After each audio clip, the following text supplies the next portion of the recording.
Hola amigos, buenos días, buenas tardes, buenas noches, dependiendo de la hora en que nos estén sintonizando. Bienvenidos a una nueva emisión de Collage Pop. Hoy hablaremos de un personaje sumamente importante dentro de la iconografía popular mexicana, un personaje que no solamente triunfó en los cuadriláteros, que luchó en los cuadriláteros, sino que también luchó como un personaje en la sociedad que abonaba y procuraba la justicia del mismo pueblo. Y este personaje es nada más y nada menos que Rodolfo Guzmán Huerta. Vas a decir quién es Rodolfo Guzmán Huerta, pues a lo mejor no vas a saber quién es si te digo el puro nombre, pero si te digo Santo el Enmascarado de Plata, inmediatamente lo vas a identificar, como yo creo que todo el 99% de los mexicanos, quienes crecimos con él y algunos que no crecieron con él, pero que lo han visto en alguna película, en un fin de semana, en alguna historieta por ahí que se han encontrado, como una figura de juguete en alguna juguetería también, y rápidamente van a identificar a este luchador mexicano que traspasó prácticamente las fronteras en las historietas y en el cine, y pues trajo como una bocanada de aire fresco para los superhéroes, en especial a los superhéroes mexicanos que pues no eran muy comunes hasta que llegó Santo el Enmascarado de Plata. Muy bien, pero ¿quién fue Santo el Enmascarado de Plata? ¿Qué hizo para volverse este icono popular tan importante, tan trascendente, tan arraigado en la cultura mexicana? Bien, vamos a hablar de eso. Santo pues inició como luchador. Él pues obviamente venía pues desde el pueblo como un luchador técnico, y ahí su nombre o su mote de Santo. Entonces él inicia como luchador y pues se vuelve un personaje bien importante dentro de la lucha libre porque pues no perdía ninguna pelea, ¿no? Hasta que en el año de 1952 pues un editor y artista también pues lo dibuja y empieza a hacer una historieta con él, donde el Santo se vuelve un personaje que traspasa la realidad y va a la ficción, ¿no? Y viceversa. Este personaje obviamente se arraiga tan profundamente en la cultura y en el inconsciente colectivo del mexicano que se vuelve prácticamente el defensor de todas las personas. Y esto es bien importante aquí mencionar. ¿Por qué? Porque se enfoca mucho a la clase baja, ¿no?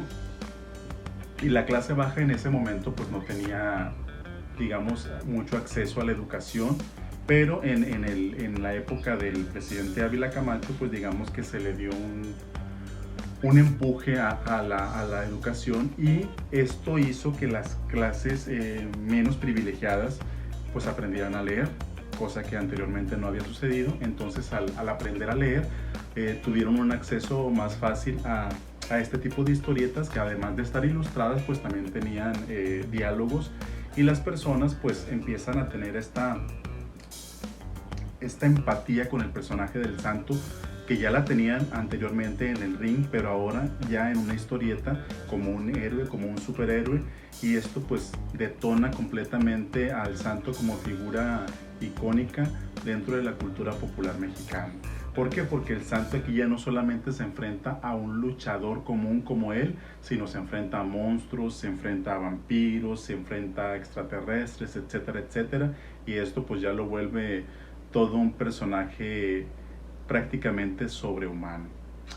A esto el escritor Carlos Monsiváis refiere, dada la importancia y la relevancia que el Santo tuvo para con el pueblo mexicano, lo refiere y lo define de la siguiente manera.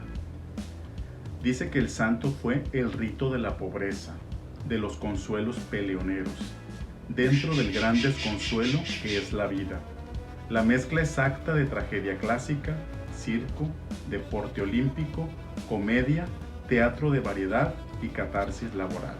De esta manera lo define, y por ello refiere el escritor que se vuelve tan importante este luchador, no solamente un luchador en la escena deportiva, sino un luchador también en la escena social, porque se vuelve un procurador de justicia para los desvalidos, obviamente sin él pretenderlo, pero al ser personaje de historieta y al ser, digamos, el centro de una historieta y el salvar a las personas de los males que aquejaban, como ya les mencioné, monstruos, etcétera, etcétera. Esto lo hace que el pueblo lo encumbre, lo cobije, lo acepte como un héroe y como un héroe nacional. ¿Por qué? Porque se vuelve el primer luchador mexicano que se hace héroe para salvar a los demás.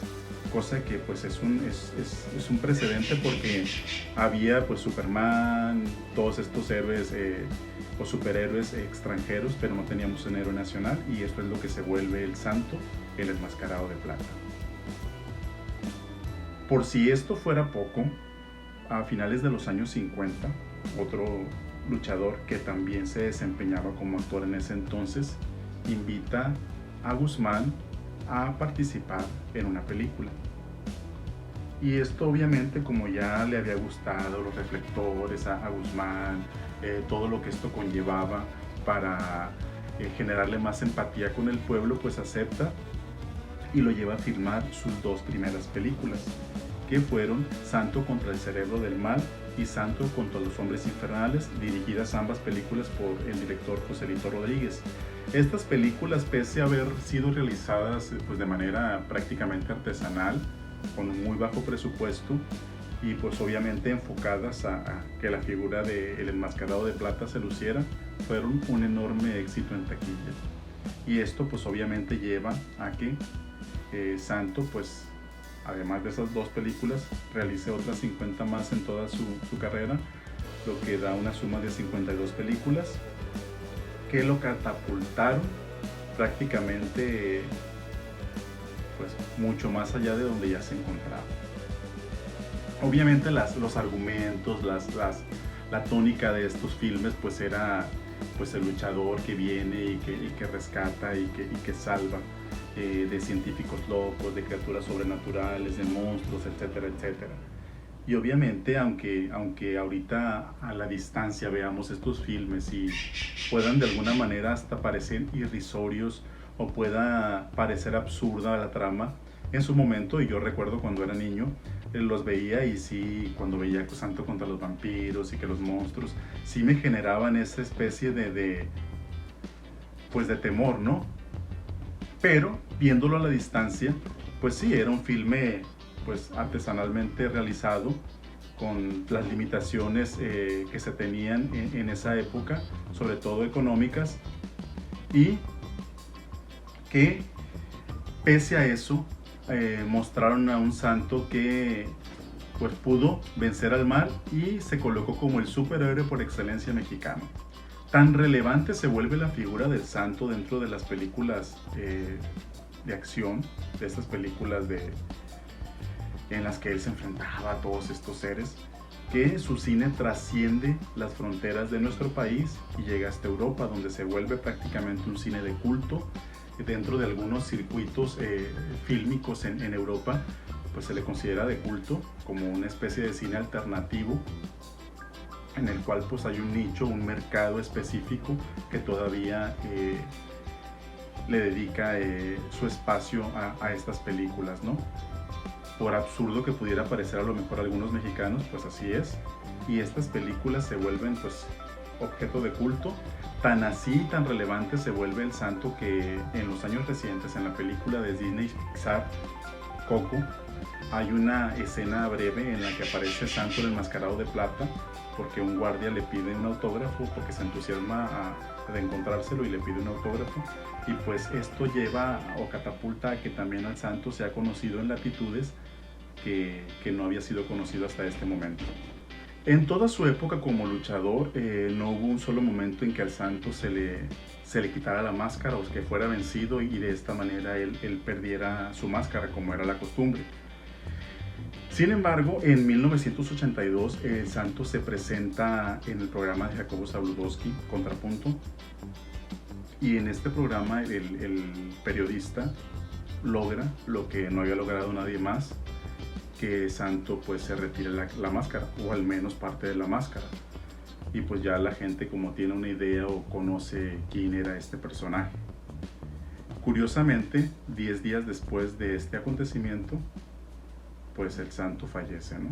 Y se vuelve todo un acontecimiento en el pueblo mexicano. ¿Por qué? Porque pues la figura, el superhéroe por excelencia mexicano que había venido a dar una nueva cara al mexicano que también podía presentarse como un luchador y que podía vencer a los enemigos, a los adversarios, pues había fallecido. Entonces el pueblo se vuelca pues para darle el último adiós y despedirse de él. El santo se vuelve un líder cultural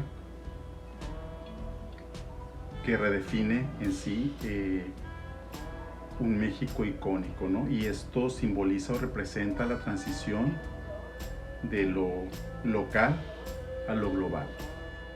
El país ciertamente después de la Revolución Mexicana se encontraba en una etapa de reconstrucción, en una etapa de reacomodamiento no solamente político sino también social, y esto daba pie a que pues el mismo pueblo estuviera ávido de personajes que le inyectaran más deseos de seguir luchando, algún personaje que los impulsara, que los motivara de manera positiva a ese sentido de nacionalización. Y en ese momento específico aparece el santo y pues todo lo que esto detonó pues ya lo hemos mencionado ahorita. ¿Qué fue lo que hizo o qué características tuvo el personaje del santo para que se adentrara tanto en el inconsciente del mexicano? Muy bien, hay dos características que algunos historiadores mencionan muy específicas, que son el sentido de la masculinidad y el apego que tiene el santo a las figuras religiosas o a la religiosidad.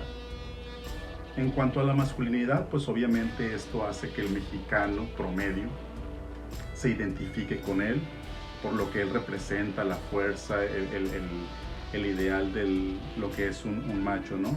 Feo, fuerte, formal. Bueno, en este caso feo, quién sabe, ¿no? Porque no lo conocí por la cara, pero pues el personaje se supone que representaba o simbolizaba esto. Y el otro que tiene que ver con la religiosidad, un pueblo que estaba tan apegado, tan arraigado a la religión, pues no podía dejar de lado un personaje que se presentaba prácticamente como el santo, el defensor, el que estaba del lado de los buenos, el técnico, y esto obviamente hace que el pueblo lo abrace con más fuerza y que pues se vuelva el héroe de todos los mexicanos, ¿no? Y esto conlleva que pues ya que el santo pues se vuelve todo un ícono en el sentido nacional, al trascender su imagen a través de sus películas, obviamente pues el santo empieza esta globalización también, ¿no? Y el mismo personaje tiene que evolucionar.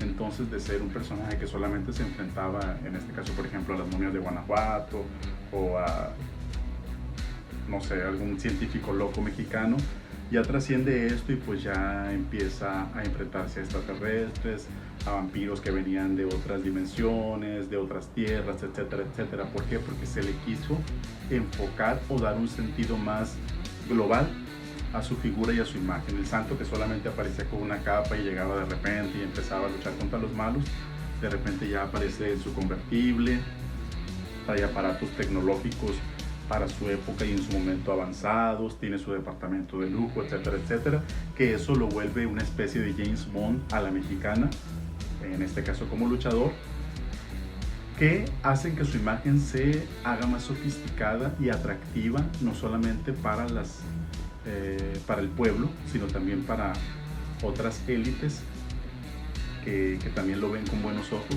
y que también se identifiquen con él. Al final de cuentas, esto se vuelve el personaje del santo, un personaje que cambió la escena de superhéroes, no solamente en el plano mexicano, sino también internacional, que nos dio a nuestro primer gran superhéroe y el que todos pues nos identificábamos. ¿Quién de niño no quiso ser como el santo, no? Tener, aunque no tenía ese superpoder a lo mejor como Superman, pero sí tenía la fuerza suficiente, la vigorosidad suficiente para enfrentarse al bando de los malos y pues vencerlos. Y todos alguna vez hemos soñado con tener esos poderes y poder también enfrentarnos a los males, a la maldad, a los adversarios y salir adelante. Muy bien, amigos, hoy hablamos de Rodolfo Guzmán Huerta, el santo, el enmascarado de plata, un personaje sumamente importante, relevante e importante dentro de la iconografía popular mexicana. Antes de despedirme, pues también les quiero pedir a los que se han quedado hasta este momento del video que nos regalen su like, que si no están suscritos y llegaron por error a ver este video, se suscriban e inviten a otras personas a que lo hagan para continuar creando contenido de calidad dentro de la cultura pop. Muy bien, de mi parte sería todo. Nos vemos pronto.